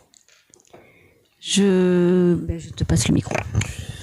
Non, simplement pour me féliciter de cette convention et remercier le président de l'EPFL qui est à ma gauche, parce que c'est vrai qu'aujourd'hui, lorsqu'on veut être ambitieux sur le logement abordable et accessible, eh bien c'est le foncier la clé. Et la réalité de nos collectivités, c'est que c'est de plus en plus délicat de se positionner sur des fonciers stratégiques, et on l'a vu tout à l'heure sur le projet Tarnosien de Passionnara, avec des projets à 100% social. On sait que très bien que c'est l'avenir pour arriver à nos ambitions en matière de logement accessible. Et pour autant, devant l'inflation et la spéculation foncière, les collectivités sont de plus en plus, c'est de plus en plus complexe pour arriver à préempter. Donc, moi, je me félicite vraiment de cet accompagnement de l'EPFL auprès de nos collectivités en général. Et je pense que pour les années et mois à venir, ça sera très précieux. Petite réaction peut-être du président de l'EPFL, je vois qu'il a pris le micro, Jean-Marc Lespade. Oui, merci Madame la Présidente, je ne comptais pas forcément intervenir, mais quelque part l'occasion m'est proposée, donc je voulais juste dire deux mots. Le premier, c'est que faut se souvenir que le PFL des Landes, il a été créé dans les années 2005-2006, et même s'il n'y a pas de certitude, il n'est pas du tout impossible que cet outil ait été créé un petit peu sur la suggestion d'élus du Seignance et notamment de Pierrette Fontenas à l'époque, puisque dès cette époque, notre territoire connaissait certaines difficultés en matière d'acquisition foncière, notamment sur le développement économique et aussi sur la future réalisation d'équipements publics. Aujourd'hui, durant ce laps de temps, le PFL a effectivement montré toute son utilité dans le département. Je mets quand même une nuance, c'est qu'il faut savoir qu'il y a la moitié des intercommunalités qui ne sont pour l'instant pas encore adhérentes auprès de l'EPFL, ce qui est peut-être un petit peu dommage pour elles. Quoi qu'il en soit, bien évidemment, nous tentons de les convaincre. Nous avons pris notre bâton de pèlerin pour qu'elles nous rejoignent. Je peux vous indiquer, je crois qu'on l'avait examiné il n'y a pas... Non, on l'a pas encore examiné ici. Nous allons être sollicités prochainement lors d'un conseil communautaire pour accepter l'adhésion de la communauté de communes du Pays Morconnais. Je crois que vous avez dû recevoir mon courrier, peut-être, Madame la Présidente? Non? Vous allez le recevoir. Donc, une bonne nouvelle. Tout cela pour vous dire que durant cette période, le PFL a montré toute son utilité, mais aujourd'hui, chacun est convaincu que nous sommes rentrés dans une autre période avec une pression foncière et immobilière encore plus forte, et ça signifie que le PFL doit se doter de moyens supplémentaires. C'est la raison pour laquelle il y a un groupe d'élus volontaires qui siègent au conseil d'administration de l'EPFL, parmi lesquels Gilles Pénoche. Nous nous sommes réunis et nous avons travaillé assez dur pour réfléchir à différentes orientations et différentes possibilités pour faire en sorte que cet outil réponde encore mieux aux attentes des collectivités. Et donc il y a un certain nombre d'orientations qui ont été faites, qui ont été prises. est validé et également le PFL a procédé à des recrutements, notamment un recrutement, je peux citer son nom, Monsieur Laborde, qui je sais a rencontré pratiquement tous les maires ou tous les représentants des communes adhérentes, parce que c'est auprès des communes qu'il a pris rendez-vous, et vous confirmez, je crois qu'il n'en a pas oublié beaucoup. Et donc ça s'accompagne effectivement avec une réponse de la part de l'EPFL d'un accompagnement adéquat, en lien bien sûr avec les services de la communauté de communes. Voilà. Reste, mais ça on verra plus tard, les moyens de l'EPFL ne sont quand même pas illimités. Donc nous verrons le moment venu comment le PFL pourra répondre s'il est très sollicité aux attentes des collectivités. Très bien, merci pour ces précisions. Indiquer également que le PFL peut accompagner le développement de programmes de logement, mais également d'acquisition pour du développement agricole ou du développement économique. Et il est clair que le PFL joue ce rôle-là aussi auprès des collectivités territoriales, et j'espère que dans les mois à venir, davantage de PCI seront adhérents à cette PFL, puisque ça sera la garantie peut-être d'avancer plus loin encore tous ensemble. Y a-t-il des votes contre? Alors on est à Saint-Martin-de-Seignanx pour l'instant. Des abstentions? Non. Adopté à l'unanimité. Je propose de faire voter dans la foulée la même chose pour la commune de Ondres. Y a-t-il des votes contre? Des abstentions? Donc la délibération numéro 12 est également adoptée à l'unanimité. On va repartir vers Monsieur Pierre Pasquier, puisqu'il s'agit maintenant d'un aménagement d'un tronçon mode doux entre Tarnos et Ondres avec des avenants au marché de travaux sur les lots 1 et 2. Donc, Madame la Présidente rappelle que les travaux d'aménagement d'un tronçon cyclable et piéton sécurisé sur la RD 810 ont été lancés pour faciliter la circulation piétonne et cyclable entre le parking relais de Garros à Tarnos et la mairie d'Ondres. 3 maîtres d'ouvrage sont concernés par les travaux sur un même tronçon, la communauté de communes du Seignance, la commune de Tarnos et la commune d'Ondres. Il était donc opportun, dans un souci de coordination des travaux et d'impact sur l'espace public, de prévoir une intervention simultanée avec une co-maîtrise d'ouvrage unique. La maîtrise d'œuvre est suivie par le bureau d'études Aegis et les travaux sont réalisés par l'entreprise Colas pour les 2 lots, voirie pour le lot 1 et signalisation lumineuse tricolore pour le lot 2. Lors de la notification des marchés en conseil communautaire du 6 mars 2024, le coût des travaux a été fixé à 878 016,85 € hors taxe, soit 1 053 620,22 € répartis en 2 lots. Lot numéro 1, voirie aménagement, 745 103,75 € hors taxe, soit 894 124 124,50 € TTC. Lot numéro 2, signalisation tricolore lumineuse, 132 913,10 € hors taxe, soit 159 495,72 € TTC. En raison d'aléas de chantier et de travaux complémentaires en cours de chantier, le coût global du projet a été réévalué. Ainsi, pour le lot 1 concernant la voirie et réseau divers, le coût des travaux est passé de 745 103,75 € hors taxe à 828 917,78 € hors taxe pour intégrer des travaux complémentaires de gestion pluviale, de murs de soutènement, de traitement des déchets, d'aménagement des carrefours, ainsi que des ajustements en quantité entraînant des moins-values, soit une augmentation de 11,25%. Pour le lot 2, concernant la signalisation lumineuse tricolore, le coût des travaux est passé de 132 913,10 € hors taxe à 66 458,50 € hors taxe, en réduisant les modifications des flux existants sur la RD 810, soit une diminution de 49,99%. Il convient donc de passer un avenant pour chacun de ces 2 lots de travaux pour l'aménagement d'un tronçon Motte-Doubs entre Tarnos et Ombre. Le montant du projet global sera alors porté à 895 376,28 € hors taxes, soit 1 074 451,54 € TTC, ce qui représente une augmentation de 1,98%.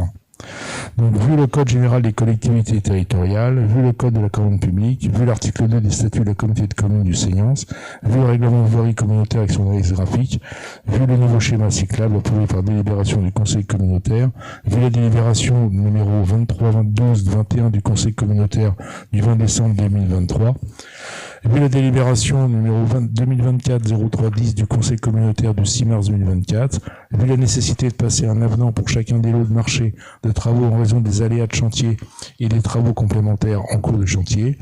Donc, il est demandé au Conseil communautaire d'approuver les termes des avenants du marché de travaux. Il demande à Madame la Présidente de signer les modifications de contrat correspondant avec l'entreprise concernée et tous les documents afférents. Préciser que les crédits nécessaires seront inscrits au budget.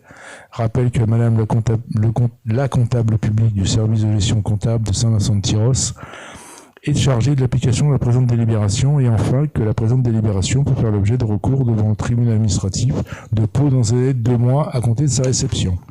Et joint à cette délibération, donc, les avenants concernés, les 2 avenants concernés. Très bien, merci. Y a-t-il des demandes de prise de parole? Nadine Duru. Merci, Madame la Présidente. Ce soir, je voudrais vous remercier, vous, élus communautaires, pour avoir approuvé le schéma cyclable et la création de l'aménagement Motte-Doubs le long de la 810. Car ce sont bien plus de 1,1 km de voiries qui ont été inaugurées la semaine dernière.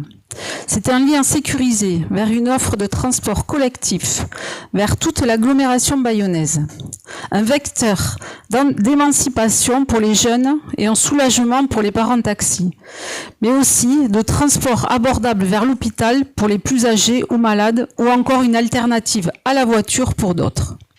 Désormais, chacun, à pied, à vélo ou en voiture, pourra emprunter cet axe de façon sécurisée pour se connecter au réseau de bus Tchic-Tchac.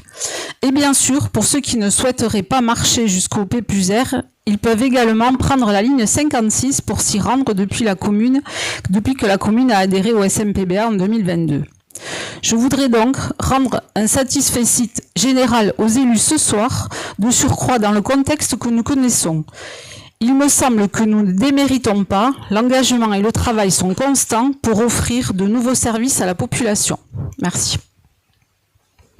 C'est vrai que nous avons pu constater lors de l'inauguration que déjà beaucoup de piétons, cyclistes empruntaient cette nouvelle voie en toute sécurité, et je pense qu'effectivement on peut se féliciter des travaux qui ont été extrêmement rapides. Ça a été évoqué au moment des prises de parole, hein. En un temps record, parce qu'on voulait absolument avoir fini avant le début de la période estivale, donc le chantier qui a duré quelques mois à peine. En même temps que la circulation continuait à donner ces 25 000 véhicules jour présents sur les voies, donc sur la route. Donc on peut se satisfaire effectivement du résultat.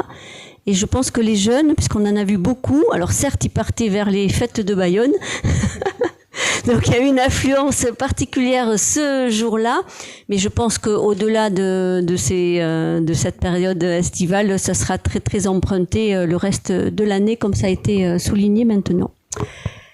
Y a-t-il des votes contre, des abstentions? Adopté donc à l'unanimité. On reste sur cet aménagement et c'est un avenant sur la convention de délégation de la maîtrise d'ouvrage au profit de la communauté de communes et la répartition du financement. Donc, Madame la Présidente rappelle que les travaux d'aménagement d'un tronçon cyclable et piéton sécurisé sur la 810 ont été lancés pour faciliter la circulation piétonne et cyclable entre le parking Relais de Garros à Tarnos et la mairie d'Ondres. Donc je passe sur le reste parce que ça vous l'avez déjà entendu tout à l'heure. Donc une convention de répartition financière entre la communauté de communes du Seignance et les communes d'Ondres et de Tarnos a été réalisée en décembre 2023. Cependant, suite à l'évolution du chantier et aux avenants présentés dans la précédente délibération, Donc, il faut faire évoluer la répartition entre les différents intervenants. Donc, la répartition se fait maintenant de la façon suivante. Donc, la part commune de Tarnos, c'est 56 543,88 € hors taxe. La part de la commune d'Ondres, 310 848,04 €. Et enfin, la part de la communauté de communes du Seignance, 527 984,37 € hors taxe, tout ça. À ces montants de travaux s'ajoutent donc les frais d'études répartis aussi. 32 519,33 € pour la communauté de communes du Seignance, donc on inverse l'ordre. 19 125,77 € pour la commune d'Ondres et 3 472,40 € pour la commune de Tarnos. Il est donc nécessaire de modifier les termes de la convention de répartition financière, donc qui est jointe bien évidemment en pièce annexe. Donc, vu l'article 2 des statuts de la communauté de communes du Seignance, vu le règlement de voirie communautaire avec son annexe graphique, vu le nouveau schéma cyclable, vu la délibération 2023-12-21 du Conseil communautaire du 20 décembre 2023, vu la délibération 2024-03-10 du Conseil communautaire du 6 mars 2024, vu la nécessité de passer un avenant à la délibération de décembre 2023 pour la mise à jour de la répartition financière des travaux, donc, il est demandé d'approuver les termes de la nouvelle convention de délégation, de maîtrise d'ouvrage entre les trois parties, d'autoriser Madame la Présidente à signer le projet de convention. Il est précisé que les crédits nécessaires sont inscrits. Rappelle que Monsieur le Directeur Général des Services est chargé de l'application de la présente délibération. Et enfin, comme d'habitude, je prends acte que la présente délibération peut faire l'objet d'un recours devant le tribunal administratif de Pau. Très bien. Parfait. Bon, on a déjà dit beaucoup de choses sur cette tronçon. Rajoutez que l'État, le département des Landes et même le syndicat des mobilités sont également intervenus pour la construction de ce tronçon à hauteur de 350 000 €, et c'était important de le souligner, en plus donc des contributions des villes de Tarnos et de Ondres, n'est-ce pas Madame Belin? J'ai bien dit, parce que je reprends des termes de votre discours. Qui est contre? Qui s'abstient? Hop, adopté à l'unanimité. Monsieur Pasquier, toujours sur la compétence étudier, créer, aménager, développer et gérer les infrastructures et des services de collecte et traitement des déchets de Venaison. On y revient avec 2 conventions d'occupation sur 2 terrains communaux.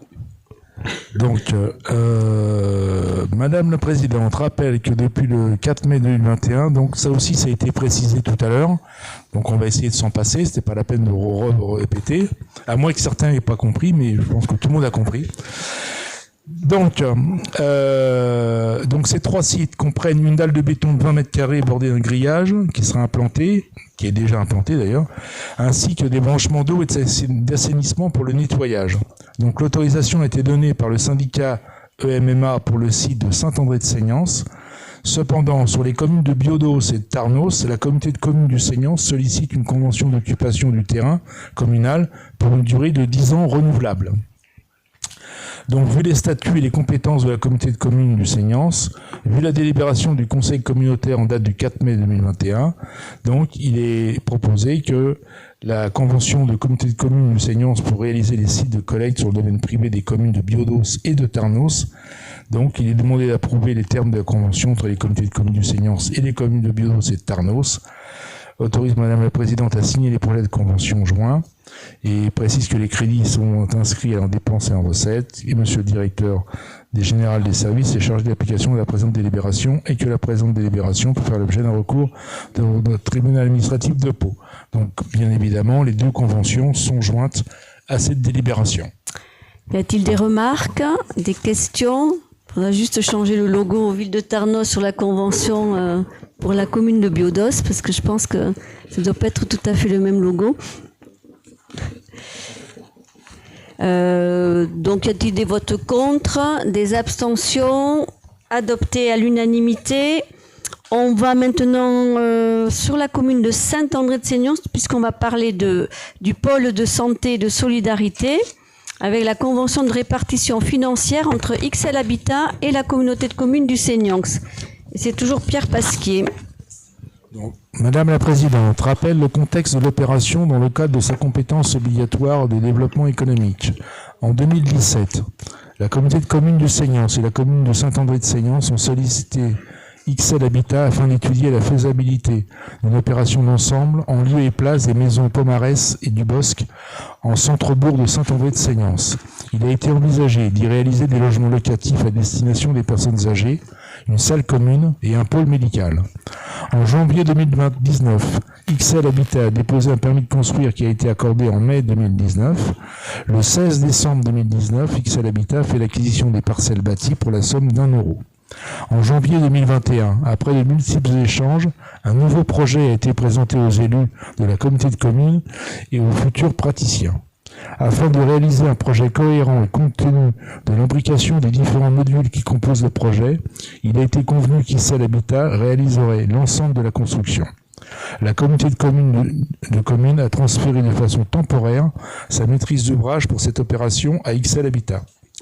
Par délibération numéro 2021-09-16 du 29 septembre 2021, une convention de transfert temporaire de maîtrise d'ouvrage entre les deux parties a été approuvée, actant le montant de réalisation du projet à 1 370 000 € hors taxe, soit 1 644 000 € TTC.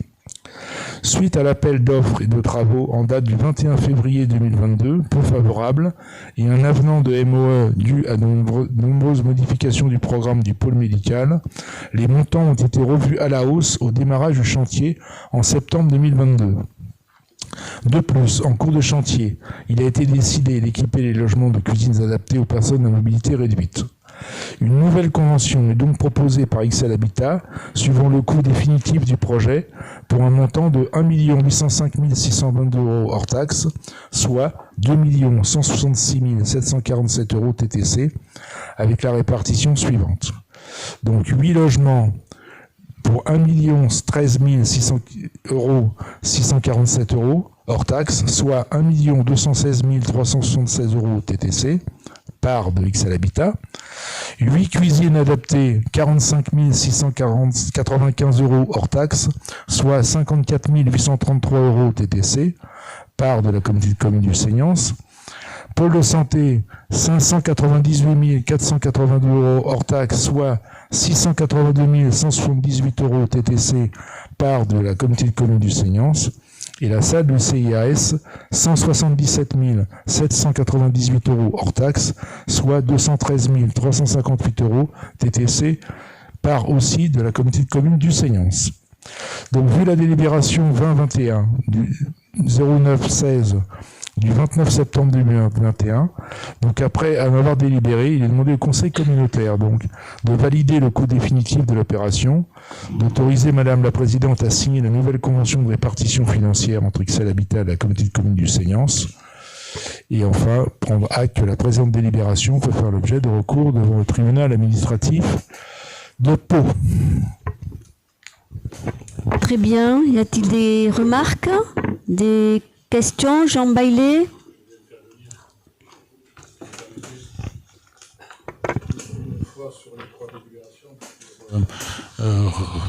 Redire que je salue avec beaucoup de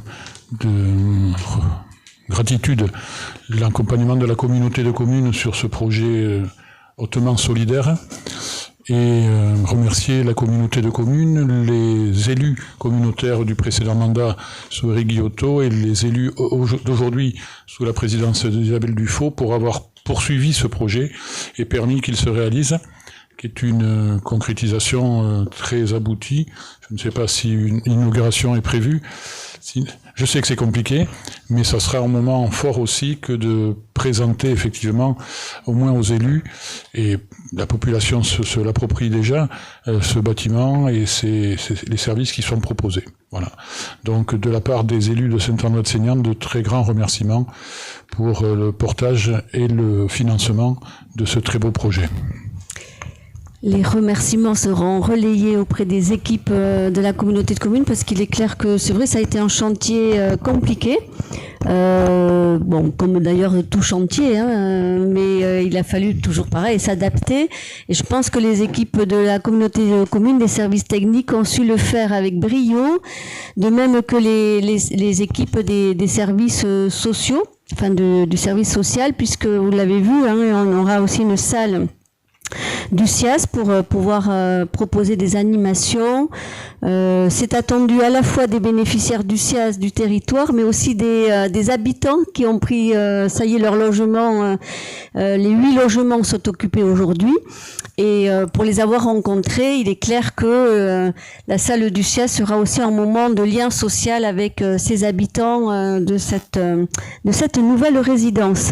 Et j'ai fait un rapide calcul indiqué que pour la communauté de communes, ça n'est pas anodin. Effectivement, 950 370 € précisément investis sur ce pôle de santé et de solidarité. Et terminer en disant que bon, c'était certes un chantier difficile parce qu'il y avait quand même 3 fonctions.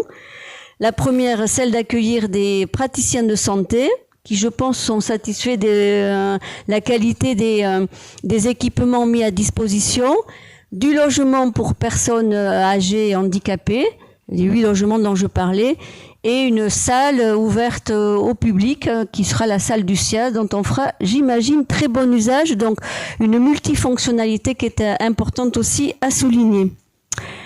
Voilà sur la présentation. Est-ce qu'il y a des votes contre, des abstentions? Adopté à l'unanimité. Et pour terminer sur ce pôle de santé et de solidarité, travailler sur l'acquisition auprès d'XL Habitat des volumes qui seront à l'usage du pôle médical et de la salle d'activité du SIAS. Donc, Madame la Présidente, rappelle que le contexte de l'opération dans le cadre de sa compétence obligatoire de développement économique, donc je répète, c'est la même chose que tout à l'heure, bien évidemment. Donc, XL Habitat a donc fait l'acquisition des parcelles bâties pour 1 € afin de réaliser un projet d'ensemble cohérent et compte tenu de l'imbrication des différents modules qui composent le projet. Il avait été convenu qu'XL Habitat réaliserait l'ensemble de la construction. Donc cela imposait donc que la communauté de communes transfère de façon temporaire sa maîtrise d'ouvrage pour cette opération XL Habitat.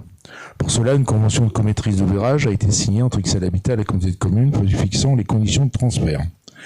Donc il était convenu qu'à l'issue de la construction, donc XL Habitat aurait la propriété et l'usage de la partie logement, tandis que la partie pôle médical et salle pluri-activité serait vendue à la communauté de communes. Donc, vu les statuts de la communauté de communes du Seignance approuvés par arrêté préfectoral du 19 août 2021, et vu la convention de co-maîtrise d'ouvrage pour réalisation d'une maison de santé, d'une salle d'activité et de logement sur la commune de Saint-André-de-Seignance, signée entre XL Habitat et la communauté de communes du Seignance, approuvé ce jour en conseil communautaire. Donc, vu le projet de division en volume établi par premier plan, donc vous avez le plan à cet endroit-là. Vu l'avis du pôle d'évaluation domaniale numéro 2024-40248-2012 en date du 22 février 2024, donc il est demandé au conseil communautaire, après en avoir délibéré, d'approuver l'acquisition auprès de XL Habitat des volumes V1, V2, V3 et V5 en pleine propriété au sein de l'état descriptif du projet de division en volume si annexé, ayant pour assiette les parcelles situées 328 route du Bourg à Saint-André-de-Seignance et cadastrées section D numéro 83 765 B 892 et 893 pour une surface de 2567 m². Donc, il est demandé de décider que cette acquisition aura lieu moyennant le prix de 746 280 € hors taxe, soit 895 536 € TTC, correspondant au montant des dépenses réalisées pour les travaux de construction du pôle de santé et de la salle d'activité.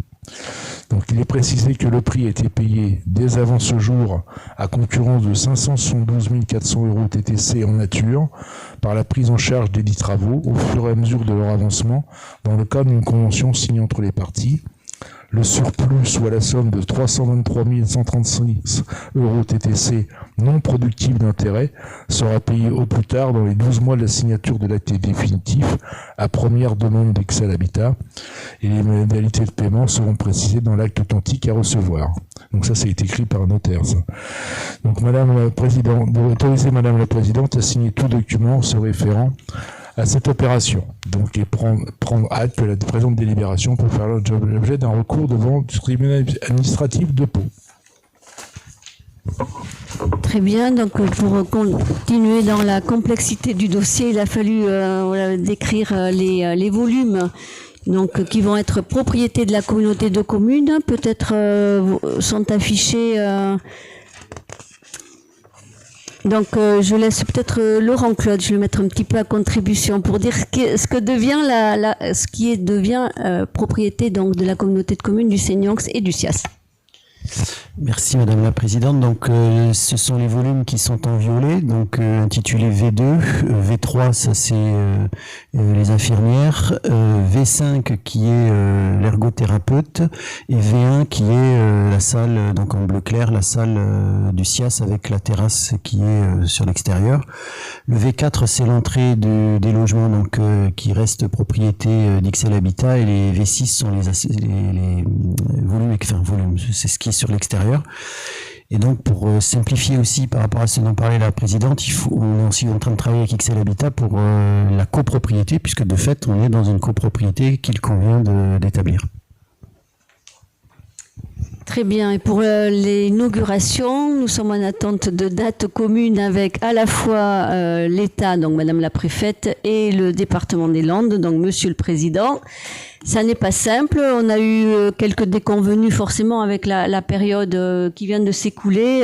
Donc on ne désarme pas, mais je pense qu'en septembre on trouvera une date pour inaugurer ce bel ensemble comme il se doit.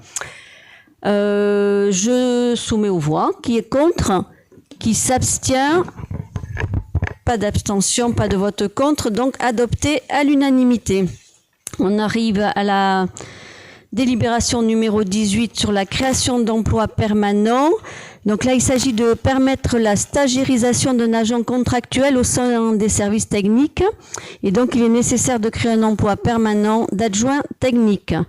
Et de plus, afin de maintenir les effectifs de l'espace numérique solidaire, avec la fin d'un contrat d'un des agents, il est nécessaire de créer un emploi permanent d'adjoint administratif au sein de l'espace numérique solidaire. Donc, vu le CGCT, vu la loi, les lois et décrets correspondants, on vous propose donc de créer un emploi permanent d'adjoint technique polyvalent à temps complet de catégorie C, de la filière technique du grade d'adjoint technique, et de créer un emploi permanent au sein de l'espace numérique solidaire à temps complet de catégorie C de la filière administrative du grade d'adjoint administratif. Donc procéder aux nominations correspondantes, aux rémunérations fixées en référence aux échelles indiciaires des grades mentionnés, et vous indiquez bien sûr que les crédits nécessaires sont inscrits à notre budget de la communauté de communes. Est-ce qu'il y a des questions, des remarques? Donc vous avez compris que nous allions vers la création d'un emploi par rapport à l'ENS. Ça avait été un objet de débat dans Saint-Ancette, dans des conseils communautaires précédents. Donc nous confirmons bien que nous créons un emploi permanent d'adjoint pour l'ENS, en plus donc de notre responsable de l'ENS, bien sûr, qui est en poste. Qui est contre? Qui s'abstient? Adopté à l'unanimité. Et donc nous allons examiner la modification du tableau des effectifs qui porte ces deux créations au tableau. Est-ce qu'il y a des votes contre? Des abstentions? Non plus. Adopté à l'unanimité. On arrive au terme du conseil. Le calendrier s'affiche à l'écran. Vous dire qu'une grande fête est en cours de préparation, ainsi que peut-être expliquer l'absence d'Isabelle Casalis qui doit être en préparation plus.